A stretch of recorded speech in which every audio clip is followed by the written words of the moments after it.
مسلمانے ہائے ہائے مقام زہرا سمجھانا مسلمانے ہاشم کے محلے میں ہر سو داسیاں ہیں ہر سو داسیاں ہیں کوئی ستم نہیں جو ڈھارانا مسلمانے ہائے ہائے مقام زہرا سمجھانا مسلمانے ہائے ہائے مقام زہرا سمجھانا مسلمانے زہرا کھڑی رہی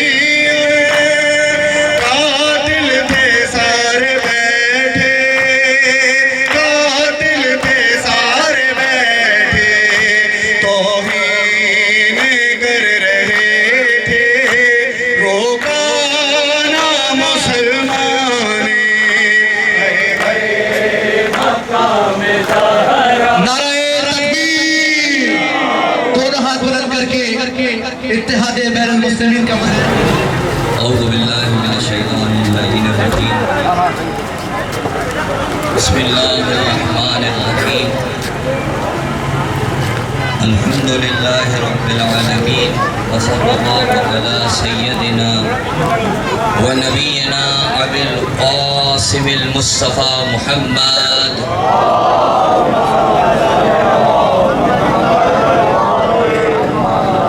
وعلى آل بیتہ الطیبین الطاہرین المعصومین المظلومین المنتجبین وسیما بقیت اللہ العظم فی الارضین وروح وارواح العالمین له الفداء ولعنت دائم على اعدائهم اجمعین من الآن الى قیام یوم الدین قال اللہ تبارک و تعالی فی کتابہ المجید والقرآن الحمید وقولہ الحق یا ایہا الذین آمنوا اتقوا اللہ قولوا قولا سدیدا درود پڑھیں مل کر بآواز بلند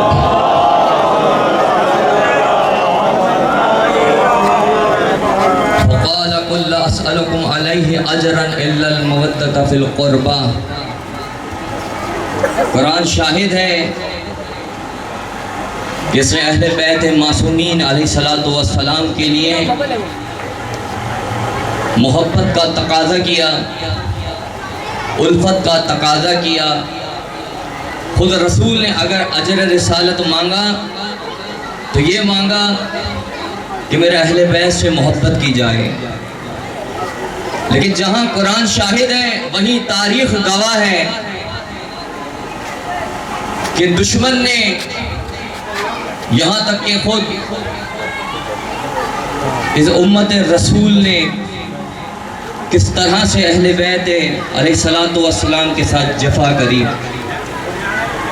کہ جس کو رہتی دنیا تک اس کا جتنا غم منایا جائے وہ کم ہے کہ ان ہستیوں نے کہ جن ہستیوں کے لیے اس کائنات کو خلق کیا گیا یہ سورج جو آب و تار کے ساتھ ہمیں روشنی دیتا ہے یہ چاند یہ کرۂ ارض یہ ساری جس کی خلقت کی وجہ اہل معصومی اہل بیت معصومین علیہ السلام ہے مگر امت نے وہ ظلم کیا کہ آج وہ جو شعور رکھتے ہیں وہ آج کے اس دن کو غم سے یاد کرتے ہیں کیونکہ آج وہ دن ہے کہ جس دن جنت البقیع یعنی کہ وہ گوشہ جو جنت کا گوشہ کہا گیا رسول نے جس کو جنت کا گوشہ کہا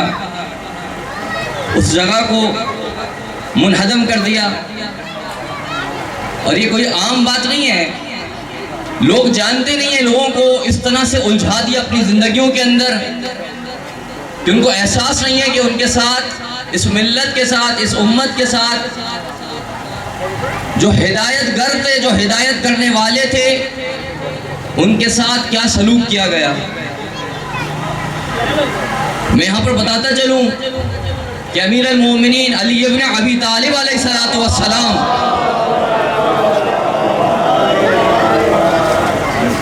جس نے آپ پر ضربت لگائی تو آپ نے یہ وصیت میں فرمایا کہ دیکھو جس نے مجھ پر ضربت لگائی تم بھی اس پر ایک ضربت لگانا. ایک پیغام دے رہا ہوں, اس پیغام کو انشاءاللہ اگر سمجھا سکا, آپ کے اذہان تک پہنچا سکا, اور کہا اس کے پیچھے اس کے بیک گراؤنڈ میں نہ جانا, کس کے کہنے پر یہ ہوا, کیوں ہوا, کیسے ہوا. وجہ کیا ہے؟ کیونکہ اس میں امت کی بھلائی تھی. 25 سال صبر کیا, اس امت کے لیے صبر کیا. بعد شہادت بھی آپ نے یہ صبر کیا, آپ نے بتا دیا دیکھو میرے قاتل کے پیچھے جو بھی عناصر ہیں ان کی طرف نہ جانا. لیکن یہ وہ وقت نہیں ہے, وہ ائمہ معصومین تھے, وہ امام برحق تھے. آج یہ حق ہے اگر اس کو بیان نہ کیا گیا. آپ تاریخ اٹھا کر دیکھ لیں, آپ کو پتا چلے گا جتنی بھی جنگیں ہوئی ان تمام جنگوں کے پیچھے کون سے عناصر وہاں پر ہمیں کھڑے ہوئے نظر آتے ہیں. اور اگر ایسے نظر نہیں آتا تاریخ میں تو ہم قرآن کی سورہ مائدہ کی اس آیت کو 82 کو اگر ہم دیکھ لیں کہ اس کے اندر خداوند تعالیٰ فرماتا ہے اے رسول آپ دیکھیں گے کہ یہ یہودی اور مشرک آپ کے کھلے دشمن ہیں. یہ جتنی بھی جنگیں ہوئی ہیں دیکھیں توڑا جاتا ہے. یہ ایک اسی پلیٹ فارم سے میں ایک پیغام دیتا ہوں الحمدللہ یہاں پر محمد ادرا ورکنگ کمیٹی کہ جس کی وجہ سے انہوں نے یہ سوچا اور یہ عظیم و عالیشان یہ ریلی کا انعقاد کیا, اس سے بڑی جو بات ہے یہ ہے کہ الحمدللہ تمام یہاں پر تمام افراد کہ جو مختلف انجمنوں سے ہیں, تنظیموں سے ہیں, لیکن یہاں پر موجود ہیں. اور یہی کامیابی ہے کہ انسان اس چیز کو سمجھے, کیونکہ ہم دشمن کا مقابلہ جب تک نہیں کر سکتے جب تک متحد نہیں ہو جائیں گے. آپ لاکھ ریلیاں نکال لیں لیکن دشمن جانتا ہے کہ ان کو کس طرح سے آپس میں انتشار ان کے اندر ڈالا جا سکتا ہے. اہل سنت والجماعت, اہل سنی, اہل تسنن اور تشیع کے درمیان اس طرح سے ایک بیج بو دیا جائے تاکہ ان کے درمیان تعلقات خراب ہوں, فائدہ دشمن کو ہوگا. مومنین کے باہمی تعلقات کو خراب کیا جائے, تنظیم کے تعلقات کو خراب کیا جائے, دشمن کو اس سے فائدہ ہوگا. یہ جتنا بھی کچھ ہوا سب کے پیچھے یہودی کار فرما ہے. جتنی جنگیں ہوئی ہیں یہی تو امتحان ہے انسان کا کہ انسان اس امتحان کو سمجھے. دیکھیں کس کے بہکاوے میں آ رہے ہیں, کیسے جنگ جمل ہو گئی, کیسے جنگ صفین ہو گئی, کیسے جنگ نہروان ہو گئی. سب جنگوں کے پیچھے اگر آپ اٹھائیں گے تاریخ تو یہودی نظر آئے گا. یہ جنت البقیع, یہ وہابیت کیسے پروان چڑھ گئی, یہ نظریہ کہاں سے آ گیا, یہ کس نے آ کر بتا دیا, یہ کس نے کہہ دیا کہ قبروں کی حفاظت نہیں کرنی چاہیے, قبروں کے نشان باقی نہیں رہنے چاہیے. یہ کہاں سے فکر آ گئی, یہ نظریہ آیا کہاں سے ہے, یہ یہود نے دیا ہے. یعنی کہ آج تو انسان اپنی آنکھوں کو کھول لے کہ جب وہ کہہ رہے ہیں کہ جتنے داعش ہم منا رہے ہیں, یہ وہابیت ہم نے بنائی, یہ نظریہ ہم نے قائم کیا. میں آج پوچھوں گا یہ جتنے بھی قبرستان ہیں کیا وہاں پر ہمارے اجداد نہیں ہیں, کہ ہم عید بقرعید کے اوپر وہاں پر نہیں جاتے, فاتحہ خوانی نہیں کرتے. یعنی کہ ہم جو ایک ادنا سے یہاں پر ایک مسلمان ہیں, ہمارے اجداد کی قبر سالم رہے اور جن کی وجہ سے یہ کائنات خلق ہوئی ان کی قبروں کے نشان مٹا دو. یہ کیسا انصاف ہے, یہ کیسی ہر دھرمی ہے کہ جس کو پوری قوم صرف اس وجہ سے کیونکہ آپس میں الجھے ہوئے ہیں الجھایا گیا ہے. آپ تاریخ اٹھا کر دیکھ لیں, جنت البقیع کے قائم ہونے سے پہلے, بعثت سے پہلے, جس کا قرآن بھی شاہد ہے, سورہ کہف کی 14ویں آیت کے اندر آپ دیکھیں گے کہ وہاں پر ایک بادشاہ کا ذکر ہے. کہتے ہیں اس بادشاہ کے ساتھ آ کر کسی نے زیادتی کر دی اور اس کے قبیلے کے کسی فرد کو قتل کر دیا, تو وہ وہاں پر اس سرزمین کو مٹانے کے لیے آیا. کہتے ہیں اس کے پاس 14,000 سے زیادہ مشاور علماء تھے. سب کے ساتھ وہ یہاں پر آیا, لیکن جب یہاں آیا تو تمام بستی والوں نے, یثرب والوں نے, کیونکہ اس وقت اس کا نام یثرب نہیں تھا لیکن وہاں کے رہائشیوں نے وہاں کر بتایا کہ یہ وہ جگہ ہے کہ جہاں پر ختمی مرتبہ رسول اکرم صلی اللہ علیہ وسلم کی ولادت ہوگی, یہاں پر آپ کو ظہور ہوگا, آپ یہاں پر آئیں گے اسلام پروان چڑھے گا. جیسے اس کو یہ خبر ملی فوراً اس نے کہا کہ اس جگہ پر درخت لگا دیا جائے, اس لیے اس کو بقی کہا جاتا ہے. کہا یہاں پر اس کو آباد کیا جائے, اس کی حفاظت کری, اور وہاں پر اس نے اپنے ہاتھوں کو بلند کیا اور کہا پروردگارا مجھے اس طرح سے روز محشر محشور کرنا کہ میری جو شفاعت یہ وقت کا آخری نبی کرے. اور پھر اسی طرح سے جب آپ کی بعثت آپ آئے اور آپ نے آنے کے بعد اپنے اجداد کہ جس جگہ پر بقی ہے, کہ جس جگہ پر فاطمہ بنت اسد کی قبر ہے, یہ وہ جگہ ہے جو جناب عقیل ابن ابو طالب, یہاں پر ابھی طالب جو تھے آپ کا گھر ہوا کرتا تھا, اس جگہ پر آپ کے جو ہے وہ بنت اسد, فاطمہ بنت اسد کی تدفین کی گئی, اور یہ سلسلہ اس طرح سے شروع ہو گیا. اگر دیکھا جائے کہ ابھی مولانا عباس نے اس کو بیان کیا تھا, سب سے پہلے مہاجرین میں اگر کسی کو یہاں دفن کیا گیا تو وہ عثمان بن مظعون تھے. سید صحابہ سے آپ کا شمار تھا, آپ کا تعلق مہاجرین سے تھا. اور اگر انصارین سے اگر بات کی جائے, جو انصار تھے ان میں سب سے پہلے جو تدفین یہاں پر ہوئی وہ اسد بن زوارہ کی ہوئی, آپ کی تدفین یہاں پر واقع ہوئی.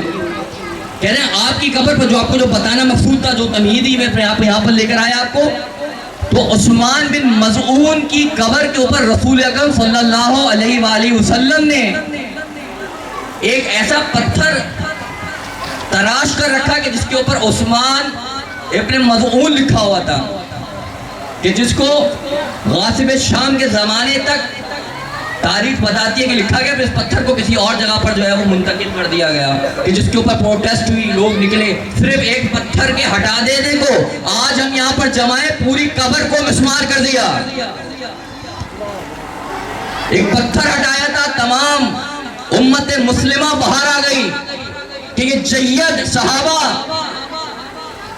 عثمان بن مظعون کی قبر پہ پتھر جو رسول خدا نے اپنے ہاتھوں سے رکھا, کیوں رکھا؟ تاکہ لوگ یہاں آ کر زیارت کریں اور یہاں پر آ کے فیض حاصل کریں, خداوند تعالیٰ سے قرب حاصل کریں. یہ شعار اللہ ہے, یہ وہ قبر نہیں ہے. ایک عام انسان کی بھی قبر ہو, اس کو بھی حکم نہیں ہے کہ آپ اس طرح سے کر دیں, خود سے اس کے نشان مٹ جائیں, یہ روایت ہمیں بتاتی ہے. مگر جو آئمہ کی قبر ہو, جو خدا کی یاد دلانے والوں کی قبور ہو, ان کو مسمار نہیں کیا جاتا, ان کو اس طرح سے مقبرہ بنایا جاتا ہے کہ لوگ آ کر دور سے دیکھیں اور وہاں سے ہدایت حاصل کریں. اسی لیے آپ دیکھیں گے روایات کے اندر مختلف جوابات پر آپ دیکھیں گے کہ وہاں پر مقامات پر مقبروں کا ذکر ہے. یہ سب مقبرے تھے. وہاں پر امام مالک خود آپ کا بھی مقبرہ تھا, لیکن یہاں پر جب آئے ہیں 1344 ہجری تو وہاں آ کر سب قبور کو, سب مقبروں کو وہاں سے ڈھا دیا کر یہاں تک یہ نہیں رہے, بلکہ یہ کربلا بھی گئے. انہوں نے کربلا جا کر وہاں پر کربلا میں بھی منہدم کیا, اور جب نجف گئے تو وہاں پر ان کو جو ہے وہ سامنا کرنا پڑا, اور مذمت ان کے سامنے آئی اور یہ وہاں پر ڈر کے واپس آ گئے. اور یہاں پر یہ تاریخ ہمیں بتاتی ہے کہ خود رسول اکرم صلی اللہ علیہ وسلم کے روضہ مبارک کو بھی ڈھانے کی کوشش کی گئی. میرا لیکن سوال ہے آج کی امت سے, وہ کیوں نہیں ڈھا سکے؟ کیونکہ وہ جانتے تھے کہ یہاں پر ہر ایک مسلمان متفق ہے, ہر ایک انسان, ہر ایک مسلمان متفق ہے کہ اس جگہ کو نہیں ڈھایا جا سکتا, تو وہ ڈر گئے, وہ پیچھے ہٹ گئے. لیکن آج بھی یوٹیوب پر آپ جائیں گے, آپ کو ایسے بہت سارے عناصر نظر آئیں گے جو یہ کہتے ہوئے نظر آئیں گے کہ نعوذ باللہ بہت جلد ہم اس گنبد کو بھی ڈھا دیں گے. وہ رکنے والے نہیں ہیں, لیکن اس کے لیے ہمیں متحد ہونے کی ضرورت ہے. وہ اپنا کام کر رہے ہیں. حجر بن عدی کی آپ دیکھیں شام کے اندر کس طرح سے ان کے ساتھ, ان کی لاشیں کے ساتھ بے حرمتی کی گئی. قبروں کو بنانا یہ سنت نہیں ہے, اور کسی مردہ کو, کسی لاشے کو قبر سے نکال لینا کیا یہ سنت ہے؟ لیکن امت مسلمہ خاموش ہے, کیونکہ ایک دوسرے سے دست و گریبان میں اس طرح الجھا دیا ہے. عزیزوں, جو آج سے اگر ہم پیغام لے سکتے ہیں, دیکھیں شاید کسی کے ذہن میں ہو کہ یہ ریلی نکال کر, یہ ماتمی انجمن کو بلا کر یہ 2-3 علماء کرام کے خطاب کرا کے کیا ہوگا؟ نہیں عزیزوں، در حقیقت اگر ہم نے اس منزلت کو اگر پہچان لیا کہ جو خداوند تعالیٰ نے آپ کو منزلت دی ہے، تو یقین مانیں یہی آپ کی معراج ہوگی۔ یہاں پر آپ اس قرآن کی اس آیت سے دیکھ لیں کہ جو ایک چھوٹی سی چڑیا تھی کہ جب حضرت ابراہیم کو جب آگ میں ڈالا گیا تو وہ چڑیا اپنے چونچ کے اندر چھوٹا سا ایک بوند لے کر جا رہی تھی۔ وہاں کہنے والوں نے کہا اے چڑیا تو بہت چھوٹی ہے، تیری چونچ بہت چھوٹی ہے، اس کے اندر جو اتنا چھوٹا سا جو تو بوند لے کر جا رہی ہے اس سے آگ بجھنے والی نہیں ہے، یہ صدیوں کی لگائی ہوئی لکڑیوں کی آگ ہے، یہ تجھ سے نہ بجھ سکے گی۔ تو اس نے وہاں پر ایک جواب دیا، وہ جواب کیا تھا؟ اس نے کہا کہ روز محشر جب مجھ سے سوال کیا جائے گا تو میں وہاں یہ کہہ سکوں گی کہ میرا تعلق ابراہیم سے تھا، نمرود سے نہیں تھا۔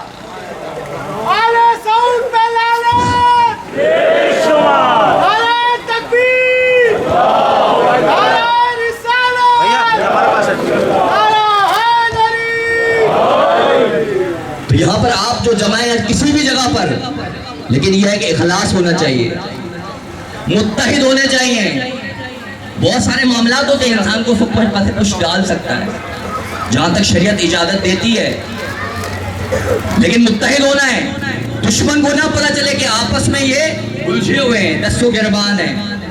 جب پتہ چلے گا دشمن اسی وقت حملہ کرتا ہے۔ آپ یہ بچے بھی یہاں پر تشریف فرمائے جانتے ہیں کہ 4 بیٹے تھے اور باپ یہ دیکھ رہا تھا کہ یہ سب آپس میں جو ہے، سب نے کہا کہ جاؤ لکڑی لے کر آؤ، سب لکڑیاں لے کر آئے، سب لکڑیوں کو کہا توڑو، سب نے توڑ دی۔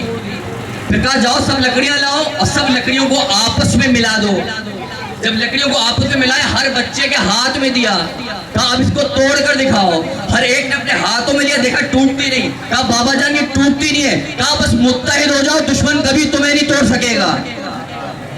تو یہ جو پیغام ہے ہمارا، یہ پیغام یہی ہے کہ آج کی اس ریلی سے آپ یقین مانیں آپ کے متحد ہونے سے دشمن لرزتا ہے۔ آپ کسی گلی میں، کسی کوچے میں، کسی گھر میں ایک ہوتے ہیں، دشمن وہاں پر لرزنے لگتا ہے، یقین جانیں آپ۔ اسی لیے الحمدللہ یہاں پر دو خانی بھی ساتھ ہے، آپ سینے پر ہاتھ بھی مار رہے ہیں۔ یہ سینے پر جو ہاتھ پڑتا ہے یہ آپ اپنے نہیں مار رہے۔ تکلیف کیوں دشمن کو زیادہ ہوتی ہے؟ کیوں اس کو یہ مجلس و ماتم برا لگتا ہے؟ کیونکہ وہ جانتا ہے کہ اس سے یہ آپس میں متحد ہوتے ہیں۔ اپنی صفوں میں اسی طرح سے اتحاد رکھیں۔ آپ کا اب زیادہ وقت نہیں لوں گا، اسی طرح سے اپنے آگے کی منزل مقصود کی طرف بڑھیں گے انہی شعار کے ساتھ کہ جن شعار کو ہم نے یہاں پر اپنایا ہے، اور یقیناً اس کو اپنانے کے ساتھ اس پر عمل کرنے کی ضرورت ہے۔ وآخر دعوانا الحمدللہ رب العالمین۔ جزاک اللہ۔ محمد ویرا ورکنگ کمیٹی مولانا علی راحت زیدی صاحب کے شکر گزار ہیں کہ انہوں نے آ کے اس ریلی میں اپنے اظہار خیال کیا۔